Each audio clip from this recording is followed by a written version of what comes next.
Hello YouTube and welcome back. This time I'm going to be talking about my LED split keyboard, which I've been using for a little bit over a month now. So originally I found these 40% PCBs for the LED split on the SwitchTop website for about $13 shipped. And I wasn't really looking to get a 40% keyboard. I always thought that, not enough keys, you can't really do too much with it. However, with that price at $13, I was willing to take a chance on it. So I went ahead and ordered it, and it actually sat in my closet for a couple of months. And then I found Matt Adrith, the creator of the Dactyl. He was creating a version of the Dactyl that's 40%. So I was a lot more interested in it then. And so I went back to my 40% PCBs for the LED split, and that's what made me actually make this board. Because I didn't want to just rush in and create another Dactyl that's 40% without trying it, because it's a lot more work to make the Dactyl than it is for this guy here. This is more of a kit. I mean, I designed out the case, but that wasn't too bad, and it's a lot less printing than the Dactyl was. What are my thoughts on this keyboard specifically? As you know, I really love these Mateus Alps. These are the Cookie Alps switches. I didn't change those from my other keyboards, so they're still like my favorite switch. I actually have some quiet clicks coming in for another keyboard to give those a try. But I'm not going to talk too much about the switches because those don't really matter about this keyboard. Although you can choose both Cherry MX and regular Mateus or Alps clones in general, or regular Alps for that case. So it supports both, which is really nice. Another thing to think about is you need special keycaps for these guys.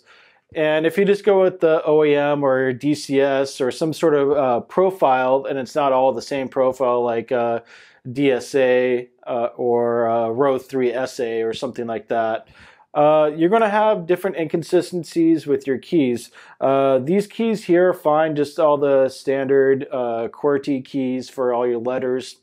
But around the bottom, you can't really line up with all the rows with this standard key set. So that's one thing to think about, is you're going to need a custom key set. If you're ordering through a group buy, you're most likely going to need to have something that supports a 40% layout, because generally you're going to have, for a normal keyboard, you have a space along here, and your controls and alts and your controls and alt are more than a 1U key, which is a single unit like this is.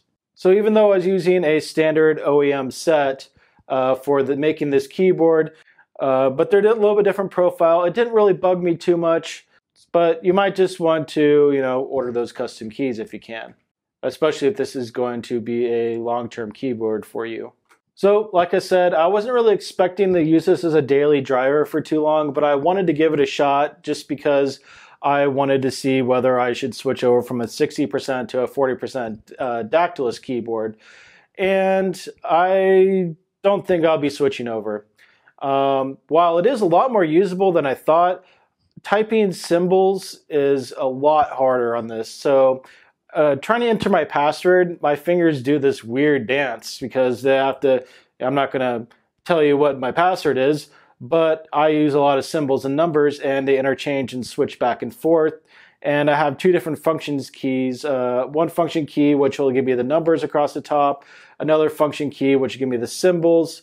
And then another function key, which will actually give me like F1, F2, and all the F keys. So just entering my password is very painful. I mean, I could change my password to be something where I don't have symbols and letters like very close together, but it's still going to be hard to type. One of the other things that are kind of harder to type is punctuations and special symbols. And if you're a normal typist and all you do is just blogging or writing and stuff, I don't think you're going to really have much of a problem with it. But being a programmer, I use these weird symbols all the time, and I need access to all of them, pretty much. So, take it with a grain of salt what I'm saying, because I'm a programmer, I have special needs. And I know a lot of people actually in the programming world love their F keys. I don't use F keys at all. since I don't use my F keys, 60% doesn't even bug me because I never used the F keys to begin with. So likewise, with 60%, I use all those symbols and I use those numbers a lot. So it's going to be a lot harder for somebody to adjust that's used to a 60% to a 40% if you're using all the numbers and symbols frequently.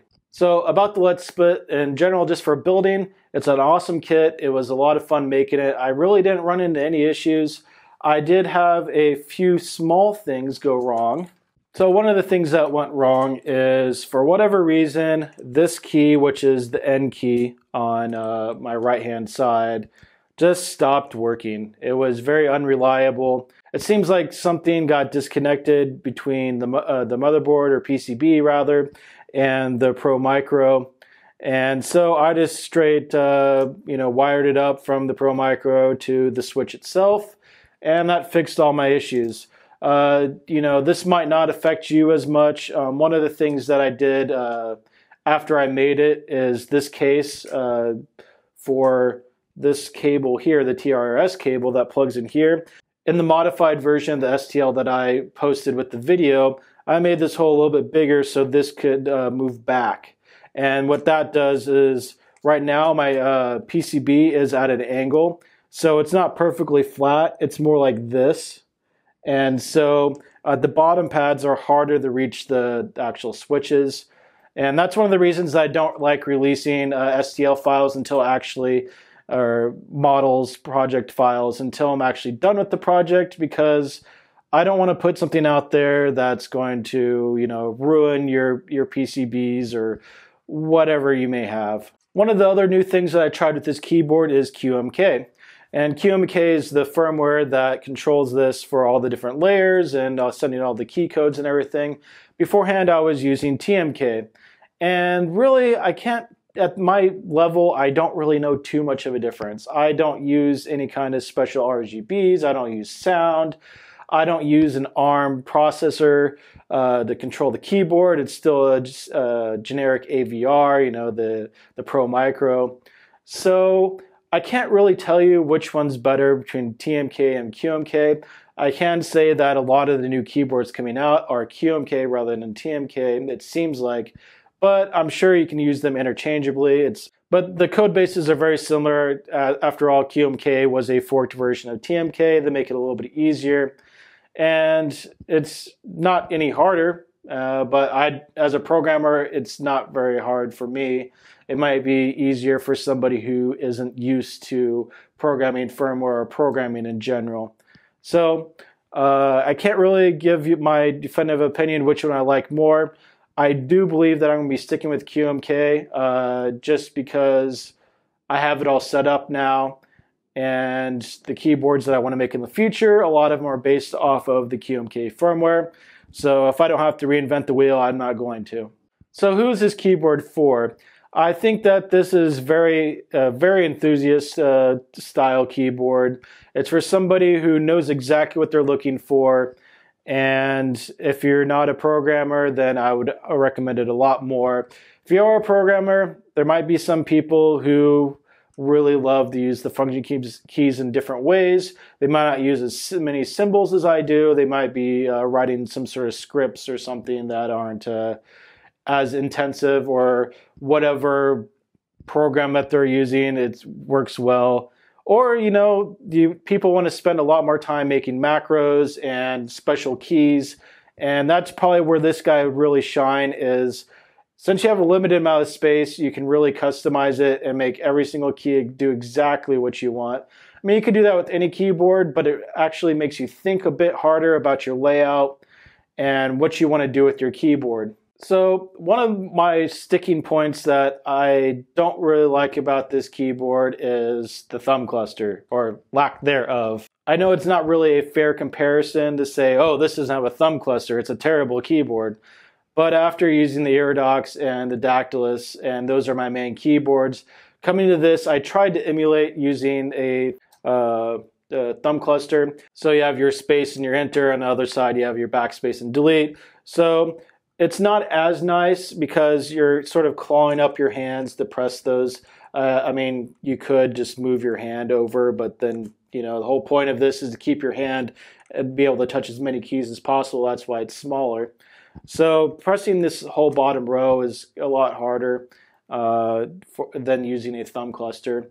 But some people may be used to it. Some people might have smaller hands than I do. I have, I don't know, medium, largish hands. So if you're a bigger hand person, this is less comfortable. And also, if you're a smaller hand person, the thumb cluster might not be as comfortable for you. But that's one of the things that I really miss about this keyboard. It's very doable to have an Iridox type style for this keyboard, but it's not as good as a thumb cluster. So one of the things that I didn't do, and I didn't even think about, is I didn't put a finish or a clear coat on top of my paint. So like a protective enamel or some sort of polyurethane or something just to help with wear. While it's mostly held up, there are a few places that it got scratched and the white is showing through from the print. And that's not as nice. I mean, I could go back through with a Sharpie and that's a quick fix, but if you're taking all the time like I did to sand it down, Bondo, prime, and paint, take that extra step and put some sort of protective coat over the top of it just so it's going to last a bit longer. But other than that, I'm actually really happy with this case turned out, and it was I have no real issues with the design. It's nice and hefty, and the feet, you have to have these feet, otherwise your keyboard is going to move. And a moving keyboard while trying to type is a very difficult situation. So definitely put feet on your keyboard. I need to do that with my next revision of the Dactyl coming, and so that's a good lesson learned. But overall, I think it's a really cool board, and it's going to be sitting in my closet for a while now because I'm going back to my Dactyl and my Iridox for work, and then I'm probably going to be making some new boards.